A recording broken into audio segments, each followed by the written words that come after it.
Hey everyone, and welcome back to the channel. If you've ever spent a Saturday night with friends, lacing up those stylish shoes, and trying your best to avoid the gutter, you know the simple joy of bowling, that satisfying crash of pins, the friendly competition, the questionable nachos. It's a modern pastime we all know and love. But what if I told you that the game you're replaying has roots that stretch back not just decades, or even centuries, but thousands of years? That's right, we're about to take a deep dive into the incredible, and surprisingly ancient, history of bowling. So grab your ball, and let's roll back in time.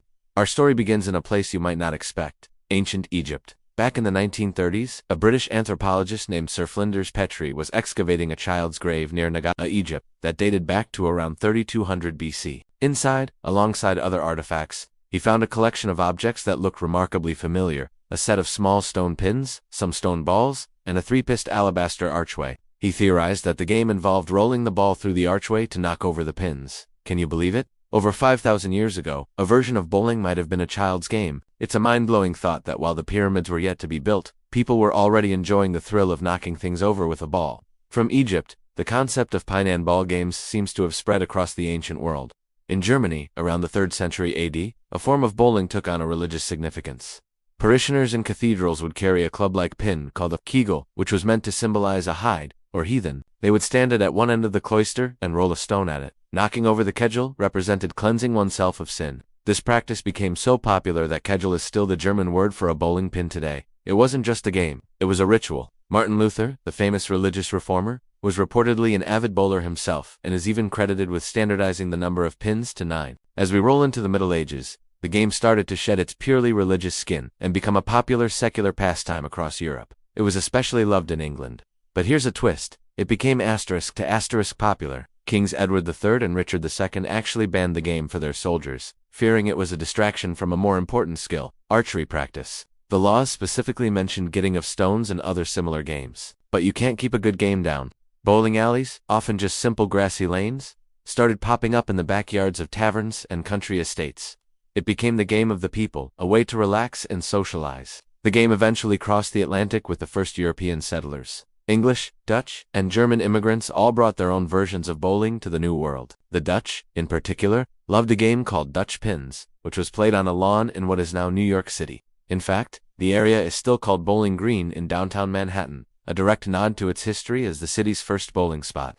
For a long time, the 9-pin version of the game, the one Martin Luther supposedly standardized, was the most common form in America.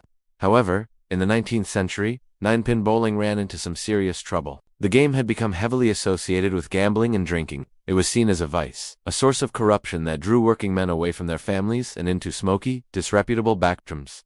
To combat this, many states, starting with Connecticut in 1841, began passing laws that specifically outlawed 9-pin alleys. It looked like the end of the road for bowling in America, but clever enthusiasts found a loophole. The laws specifically banned 9-pin bowling. So, what did they do? They added a 10th pin. By arranging the pins in an equilateral triangle instead of a diamond, they created a new game, 10-pin bowling.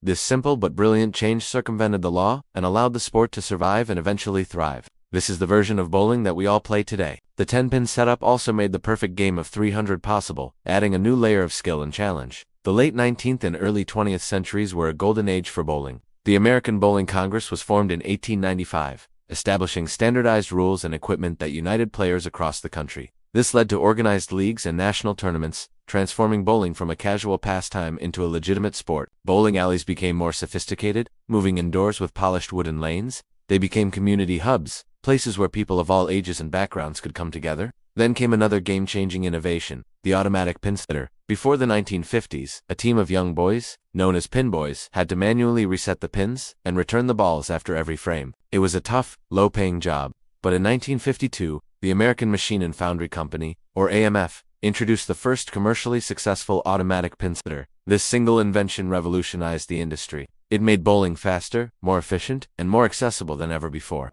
Bowling alleys could now stay open longer and serve more customers. The pin boy became a thing of the past, and the modern bowling alley, as we know it, was born. The 50s and 60s saw a massive boom in bowling's popularity. It became a cultural phenomenon, featured in movies, TV shows, and advertisements. Bowling alleys were the place to be, for date nights, family outings, and league competitions. It was quintessentially American, a symbol of post-war prosperity and suburban life. Stars like Elvis Presley were avid bowlers, and professional tours started to get televised. turning bowlers like Don Carter and Dick Weber into household names. While the sport's peak popularity may have waned slightly since those days, bowling has proven its incredible staying power. It has constantly adapted, with modern alleys now featuring things like cosmic bowling with black lights and loud music, sophisticated scoring systems, and even upscale food and drink menus. It has remained a game for everyone, from the casual player just looking for a fun night out to the serious league competitor, chasing that perfect 300. So, the next time you step up to the lane, take a moment to appreciate the journey that ball and those pins have taken. From an ancient Egyptian tomb, to a German cathedral, to a grassy lawn in colonial New York, to the high-tech entertainment centers of today. It's a game that has survived religious rituals, royal bans, and legal prohibitions to become one of the most beloved sports in the world. It's a testament to our enduring love for a simple, satisfying challenge. Thanks so much for watching, everyone. What are your favorite bowling memories? Let me know down in the comments. And if you enjoyed this trip through history, don't forget to hit that like button and subscribe for more deep dives into the things we love. See you next time.